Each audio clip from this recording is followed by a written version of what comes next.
to the, if you want to call it the first installment episode. I don't know what to call these at this point. But what this is going to be is detailing the summer going into my junior year. And just a little background real quick. My sophomore year, spring, I decided, I'd gone through my freshman year spring and then the fall of my sophomore year. And along that way, I had noticed that I could compete with these guys because I was going on show team, and so I'd go against the first team guys. So it was fun for me because all week long were like game days for me. So that was a lot of fun. But along that time, I noticed that I was doing all right against these guys, and sometimes I was beating them. And so going into the spring of my sophomore year, I went in and I talked to Coach Poling, and I said, Coach Poling, what do I need to do to get on special teams? And he kind of looked at me and just shook his head and he said, Mike, I love your tempo.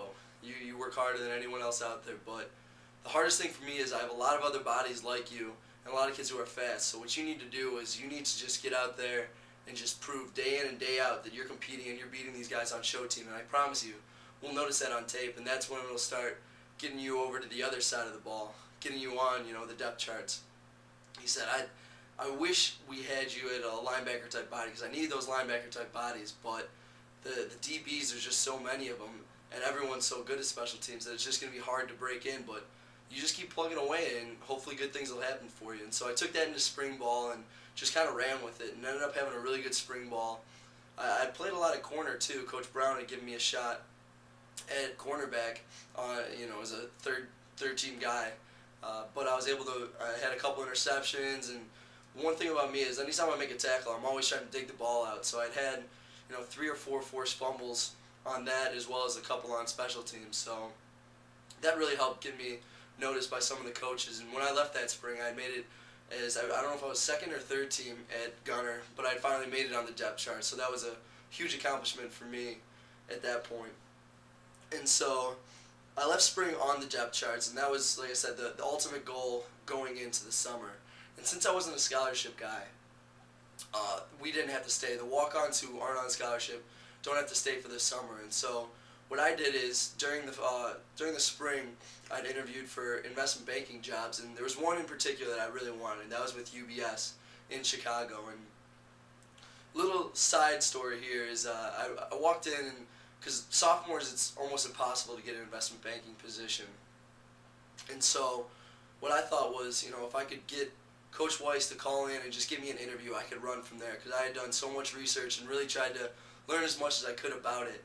And so I walked in and talked to Coach Weiss, and I know the media portrays him pretty tough, and it's too bad because you talk to anyone on the team, and he really looks out for us and really appreciate everything he's done. And I walk into his office, and I go, Coach Weiss, look, there's this position that I really want, but they don't really ever interview sophomores, so it's going to be hard for me just to get in the door.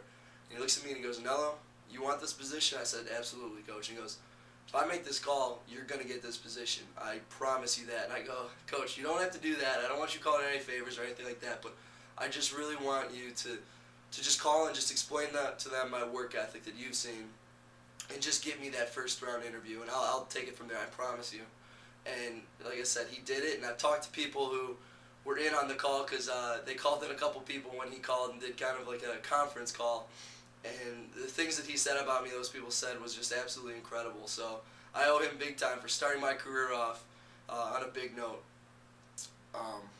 But so then I ended up getting the first round interview. That went well. I ended up going to the Super Day and ended up getting a position. So I was really excited about that, and that's what I was going to be doing for this summer. And one thing about investment banking, for those of you who don't know too much about it, it's pretty much you're working on average 80 to 100 hours a week. And so doing that and working out is a little bit of a stretch for time.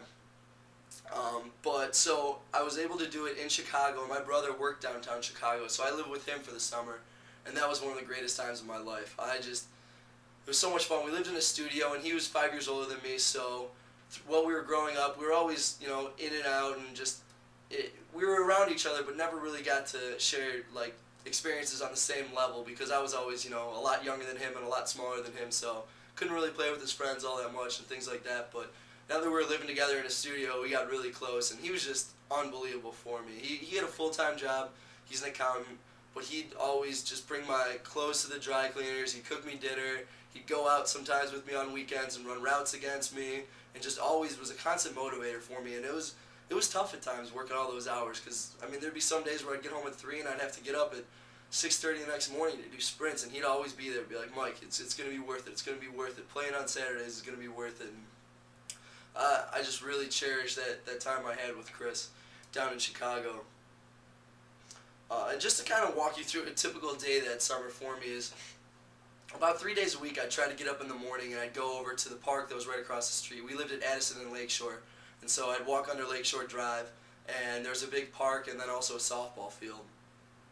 And so in the mornings the softball field wasn't being used, and that was a lot better because the park had a lot of potholes and just all sorts of fun things to twist your ankle on and all that. So I'd run on the softball fields in the morning, and I'd either do like agility or 110-yard sprints and things like that.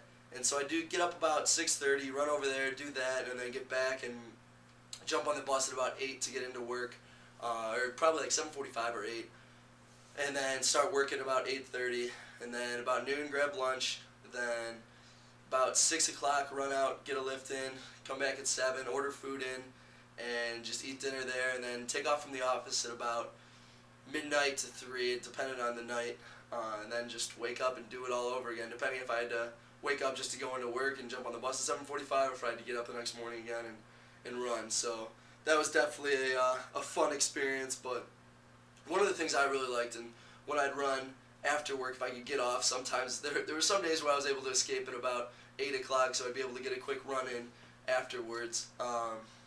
But on the weekends, I'd always get to run during the day, and one of the things I really liked about that was I'm a guy who really likes just the water and just the outdoors and things like that, and the park is right off Lake Michigan, and so I'd be running agility drills and just dying. I'd be bent over, and all of a sudden I'd look up and I'd see just sailboats out in Lake Michigan, or I'd see people running by on the tracks out there, or just see people playing softball, and it was so refreshing for me from just the constant, go, go, go when I was in South Bend to now kind of being able to do all this and then just look around and just see all these other things going on. It was almost fun for me to go out there and watch everything happen. The one fun time I had was one late afternoon. I had gotten home, I think it was about 7:30 or 8 o'clock, and I was running on the softball fields because no one was there, and there's a golf course right there, and one guy decided that he was going to use the softball field as a driving range as well, and I think he thought it'd be fun if he had a moving target. And so I was running 110s, and there were occasional couple balls that came real close to me. So that was one of the fun times, just running around out there. And I still don't know what he was shooting at, but basically I worked my butt off that summer, and it was basically work and working out, and then just kind of hanging out with my brother and just enjoying that. And my other brother would come up sometimes too. But that was basically the entire summer. But I left that summer feeling in really good shape and really excited. One of the things I did all summer was I stayed in contact with guys who were in South Bend and just said, hey, what are you doing? Are you doing 12 110s? All right, I'd go out the next day and I'd do 14. I was always trying to stay ahead of the curve because I knew that in order to get there, I had to be even better than all those guys. And so if they were doing, 25 minutes worth of agility drills, I'd be doing 30. And just little things like that. I was always trying to stay a step ahead, just not only for the physical part, but just mentally knowing that I was overtraining, and that was a big thing for me.